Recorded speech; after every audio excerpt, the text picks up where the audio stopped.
some more verses out of Psalms today. But my thought today is this. Have you ever sat down and really thought about what God thinks about you? And a lot of times we struggle with that, don't we?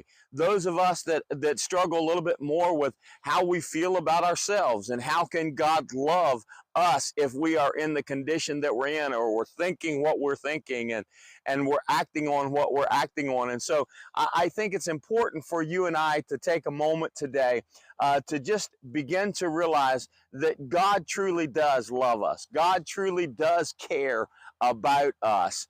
And His grace and His mercy has a way of taking care of that difference between my view of myself and God's view of who I am. And so I want to encourage you today in this verse in Psalms 19:14. It says, "Let the words of my mouth and the meditation of my heart be acceptable in your sight, O Lord, my rock and my redeemer." It is significant here that the psalmist notes that Jesus Christ is his solid foundation, his rock, and that Jesus Christ is the one that redeems him. So in other words, Jesus Christ is the one who he himself has already decided how he's going to view me.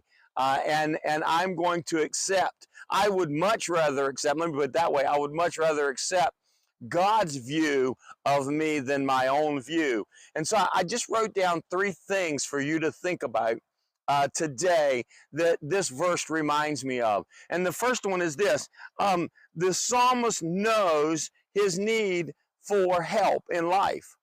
I know my own need. I recognize my own need in life. Secondly, he knows where to go for that help. He goes to his rock, his foundation, his redeemer. And also the third thing is he's encouraged when that help comes.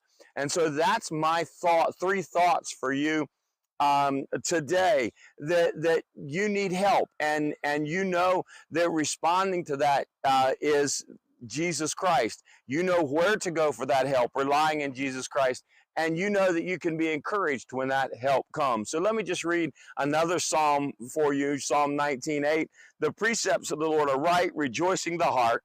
The commandment of the Lord is pure, enlightening the eyes." My brother, my sister, my friend, be encouraged today. In crisis, go to God. In struggle, go to God. Having a great time today, go to God. And find others who can share that joy and encouragement with you. Be blessed as you